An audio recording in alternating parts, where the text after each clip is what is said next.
The most important thing in my life is family, and everything is about the future. The idea of being able to bring some change, not overly radical change. A stunning royal upheaval has sent shockwaves through Buckingham Palace and beyond. After months of quiet tension and carefully veiled gestures, Prince William's bold decision to cancel Queen Camilla's state visit has ignited unprecedented speculation within royal circles. Insiders describe a silent showdown of wills, one that may redefine the monarchy's balance of power. Every detail, from whispered meetings to the sudden reassignment of duties to Duchess Catherine, hints at a deeper truth beneath the crown's calm surface. So what truly triggered this royal rupture? Today, we uncover the story Buckingham Palace hoped to contain, the defiance that shook the palace. It began not with decree or command, but with whispers, soft as silk, yet sharp enough to slice through the stillness of Buckingham Palace. They floated beneath crystal chandeliers, glided along polished marble floors, and slipped through gilded corridors where secrets had always found refuge. Servants pretended not to hear.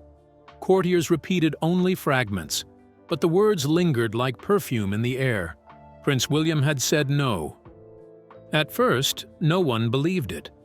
It was far too bold, too reckless, too unthinkable. The idea that the heir to the throne would defy the queen consort seemed more fantasy than fact.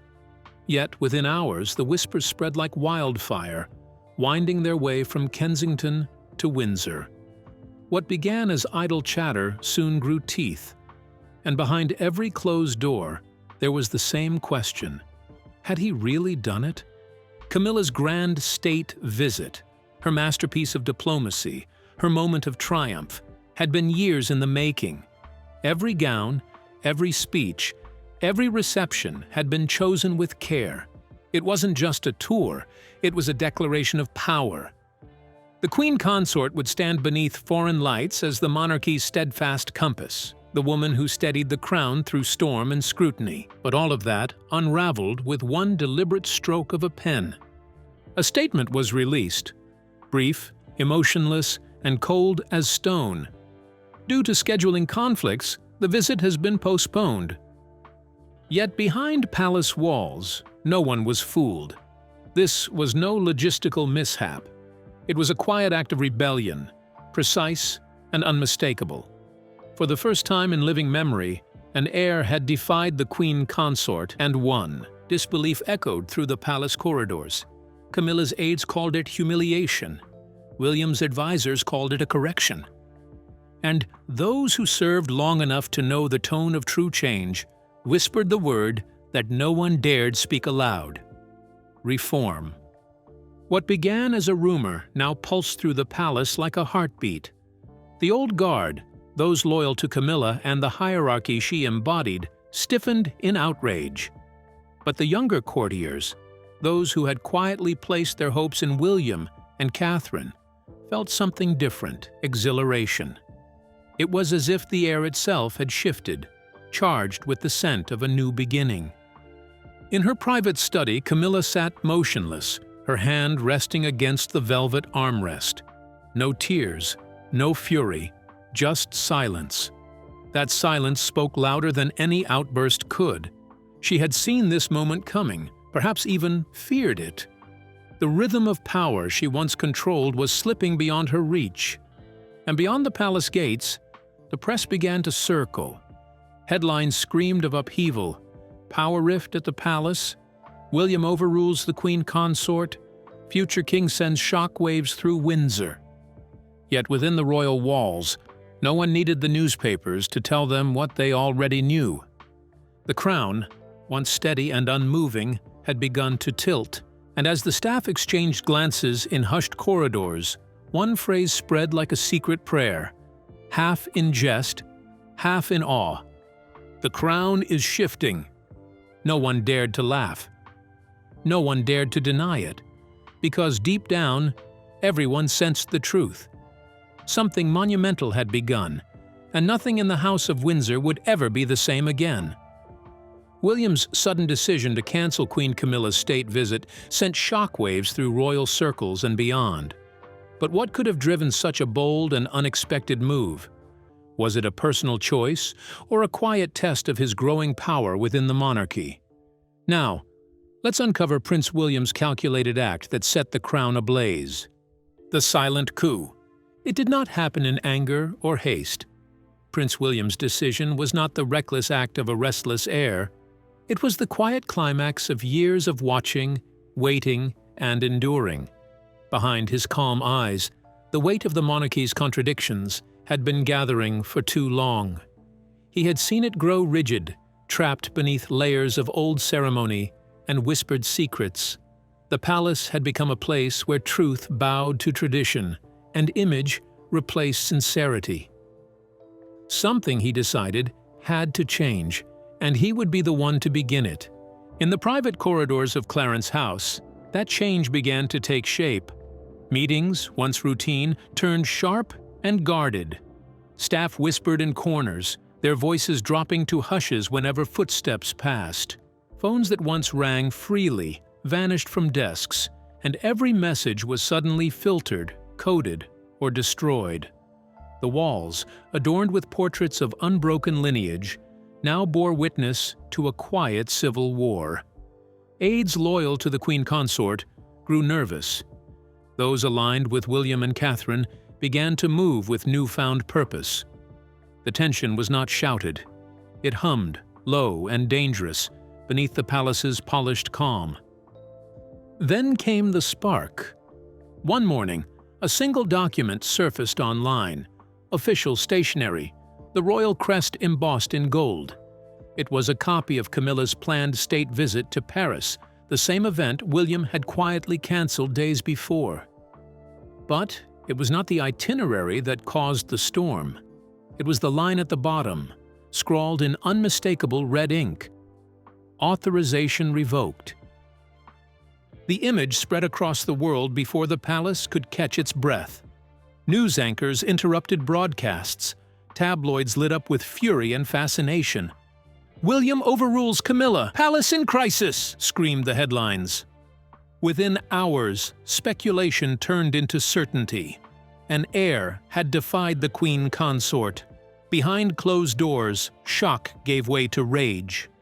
Camilla's private office erupted into chaos. Advisors rushed in and out, pale and tight-lipped, while the Queen Consort sat motionless, the paper clenched in her hand. Decades of careful influence, of calculated diplomacy and quiet power had crumbled with one signature. "Find out who did this," she ordered, her voice steady but cold. Yet, the truth was one she already feared. The ink, the handwriting, the deliberate flourish. It looked unmistakably like William's. Outside, the monarchy's walls trembled.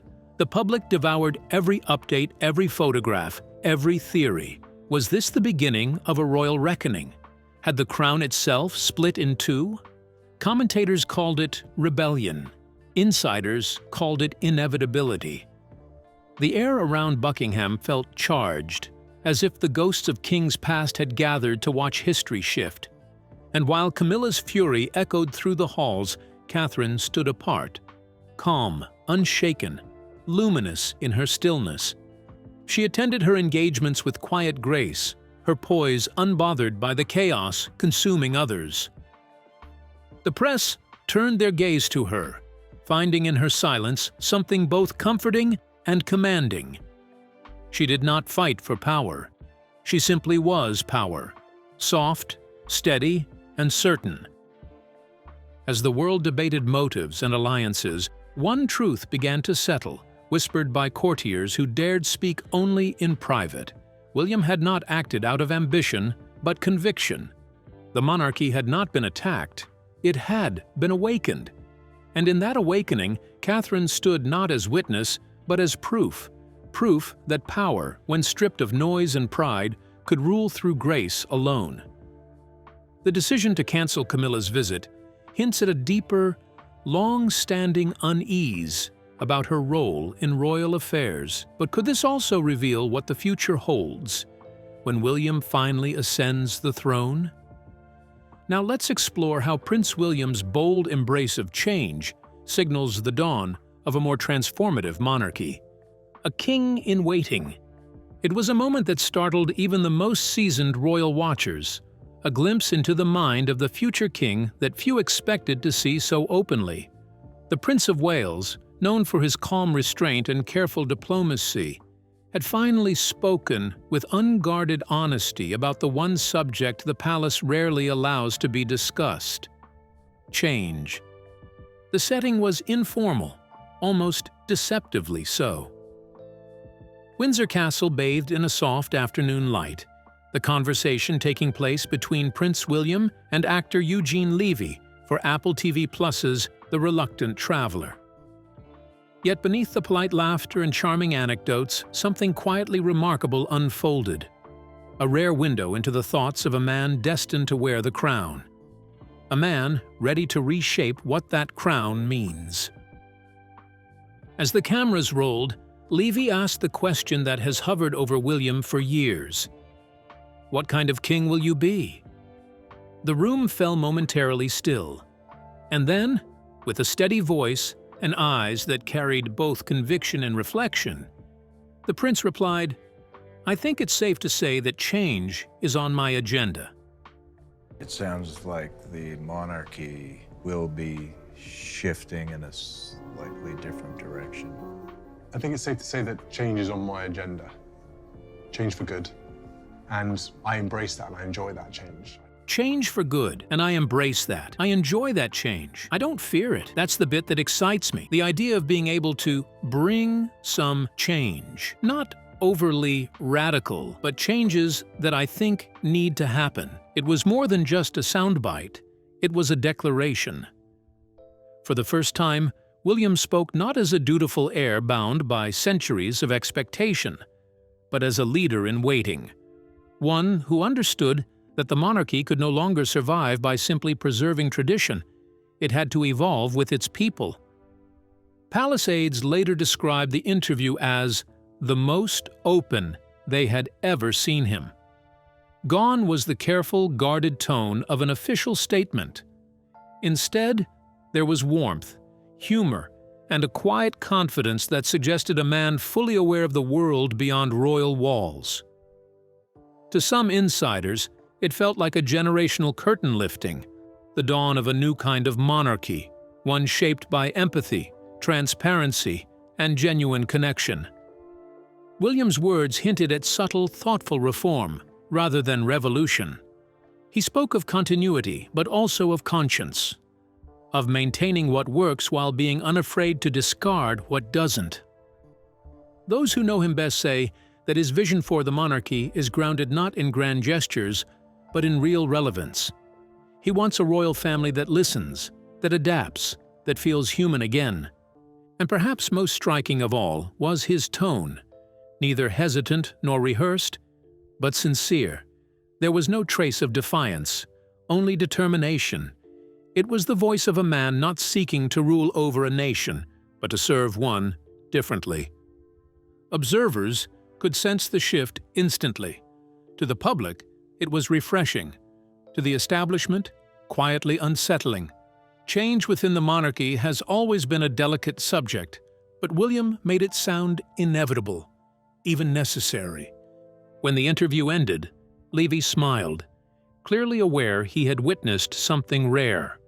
A future king speaking not from behind a velvet curtain of tradition, but from a place of conviction and heart. And as the world replayed his words, one truth became clear. The next era of the British monarchy will not arrive with thunder or decree, but with William, calm yet resolute, guiding it gently into a new dawn of purpose and possibility. William's transformative change insight reveals a modern vision for the future monarchy. But can the future be practiced now? And what does his action mean for the present-day monarchy? Now, let's uncover how Prince William's bold defiance sparked a royal power shift no one could stop. The fracture within the crown, the aftermath of Prince William's decision, was not a passing storm. It was an aftershock that refused to fade.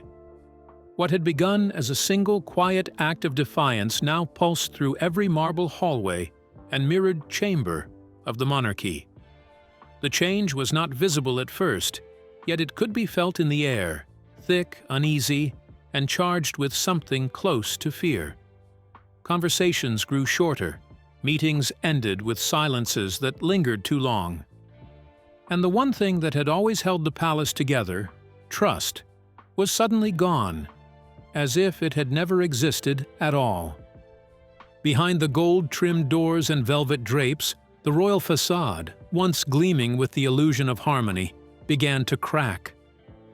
Through those cracks poured years of suppressed tension, unspoken rivalries, quiet grudges, and long-buried doubts. Every exchange now carried the weight of suspicion. Every smile was measured. Courtiers who once navigated routine with practiced grace now moved as though walking through a minefield, uncertain which loyalty might betray them next. Among the Queen Consort's closest aides, outrage simmered. They whispered of betrayal, calling William's act an unprecedented breach of royal order. They spoke of hierarchy and respect, of how the old ways were being dismantled before their eyes. Yet beneath their anger lay a truth they could not ignore. This was not merely an affront to Camilla's authority. It was a reordering of power itself. William's decision had thrown open a door that had been locked for generations. The old rhythm of the crown, the slow, deliberate beat of tradition, was faltering. King Charles, caught between loyalty to his wife and understanding of his son, tried desperately to contain the growing rift. Behind closed doors, he summoned meetings in hopes of restoring calm. But the firmness in his voice had thinned. His authority, once absolute, now carried hesitation.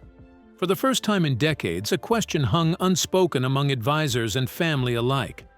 A question too dangerous to say aloud, yet impossible to silence. Who now guided the monarchy's future? The king or his heir? In response, the palace machinery began to shift. Schedules were quietly rewritten, engagements rearranged. Communications between offices grew cautious and cryptic. Press statements, once carefully aligned, began to contradict each other in subtle but telling ways. Camilla withdrew from public view, her absence explained as a period of rest, but no one believed it. Her retreat was not about fatigue, it was about survival. Into that silence stepped Catherine. Her calm presence filled the void left behind, not by design, but by nature. Her every appearance radiated steadiness. Her every word carried warmth. The contrast between the two women, one retreating, one rising, became impossible to overlook. The public noticed. The courtiers noticed. Even the king noticed. To those who clung to the old ways, William's defiance was rebellion, a reckless disruption of royal order. But to the younger generation, it was something else entirely. It was a rebirth. It was a renewal. It was proof that the crown could evolve without losing its light. Prince William's decision signaled a shift within the crown, one that seemed unstoppable. But will Queen Camilla accept this change or quietly resist it? And what could William's bold move mean for his wife, Catherine? Let's find out. The unraveling of power. As the months drifted by, a strange chill began to settle over Buckingham Palace, a quiet coldness that crept into the heart of every corridor. The laughter that once filled the grand rooms now felt hollow, rehearsed. Smiles, once natural and warm, had become deliberate, sculpted carefully for cameras rather than shared between trusted friends. Even the grand chandeliers seemed to shimmer less brightly, as though the very air had grown heavy with things left unsaid. Behind every closed door, loyalty had turned fragile, and conversation came laced with caution. King Charles, increasingly weary, sought refuge in diplomacy and distance. His public appearances multiplied. He shook hands, delivered speeches, and smiled for photographers, each gesture a small attempt to maintain calm in a kingdom quietly dividing. But no number of ribbon cuttings or charity galas could mask what was happening inside the palace walls. Beneath the glittering veneer of royal duty, a silent power struggle had taken root. A contest not for the throne itself, but for the soul of the monarchy. At its center stood two women, each powerful in her own way, each aware that only one would define the monarchy's future. Camilla, the queen consort, had spent decades clawing her way from scandal to acceptance. She had faced ridicule, endured whispers, and emerged standing, her crown a hard-earned triumph over public disdain. For years, she had been the monarchy's steady matriarch, a symbol of endurance and quiet resilience. But time, that cruel and unrelenting judge, had begun to turn against her. The warmth she once commanded was cooling. Her allies, once fiercely loyal, were drifting toward new light, toward Catherine, the Princess of Wales. Catherine's power didn't roar. It radiated. She didn't demand attention, it found her. Where Camilla had fought for her place, Catherine simply seemed to belong. Every gesture she made, every word she spoke, carried a sincerity that needed no defense. While Camilla's strength was forged in survival, Catherine's glowed in compassion. Her empathy reached where tradition could not. The media, ever quick to sense a shift, turned their lens toward this quiet transformation. The stories that once praised Camilla's perseverance now celebrated Catherine's poise. Photographs of her kneeling beside children, comforting grieving families, and engaging ordinary people with genuine warmth began to redefine the royal image. She was seen not just as the Princess of Wales, but as a symbol of renewal, a bridge between the monarchy's gilded past and its uncertain future. Inside the palace, Camilla felt the change more deeply than anyone. Alone in her dressing room, she would sometimes pause before the mirror, staring into the face that had once triumphed against every storm. Now that reflection seemed distant, still regal, but somehow diminished. Her defeat hadn't come in scandal or confrontation. It had come softly, like twilight fading into dawn. And as that dawn broke over Buckingham's white towers, its light fell not on the queen consort, but on the princess who would one day reign. Catherine had not taken power, she had become it. Camilla was never overthrown, only overshadowed. And without a single word spoken, the crown had quietly chosen its next queen. But what future awaits Camilla in the shadow of this silent revolution? Now let's step into the dawn of a new royal era.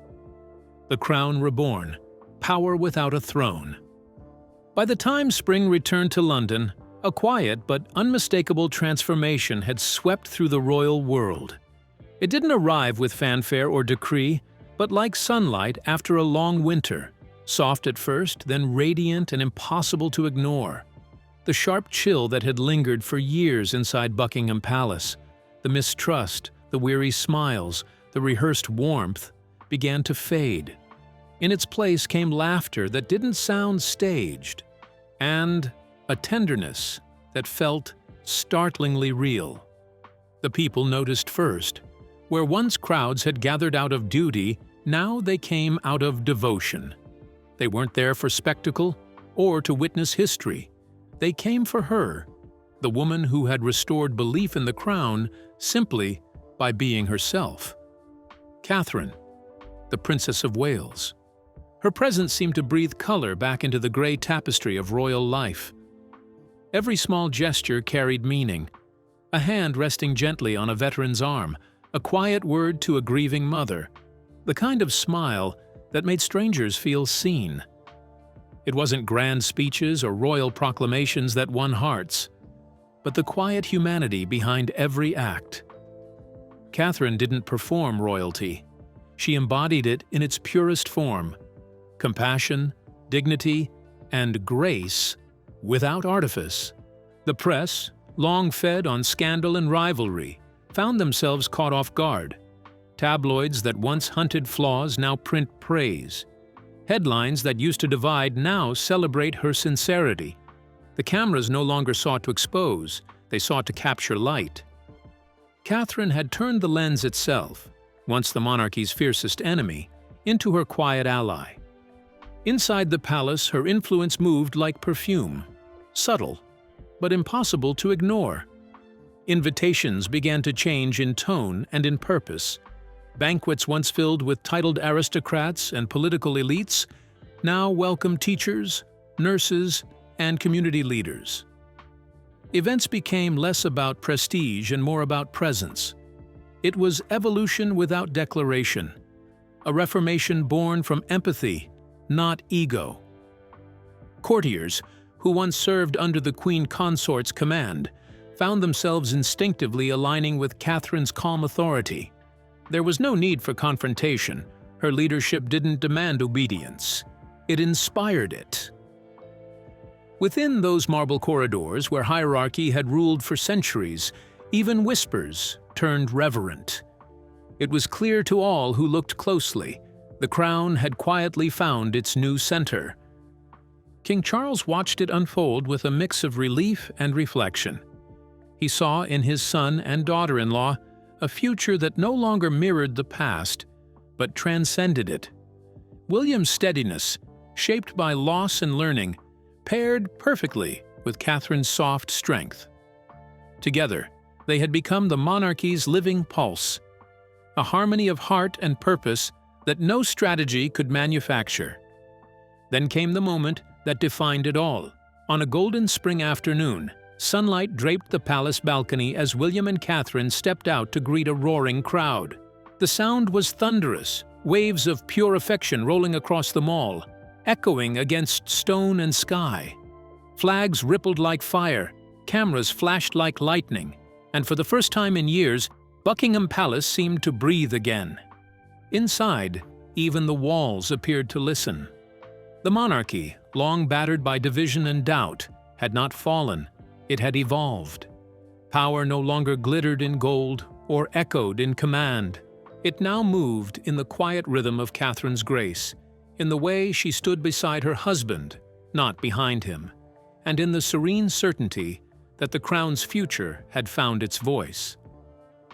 As she smiled to the sea of faces below, saying nothing yet meaning everything, the world finally understood. A new chapter had begun. The age of grace was here. What do you make of William's decision? Could it be a sign of a quiet royal power shift? We would love to hear your thoughts in the comments below. Don't forget to like and subscribe.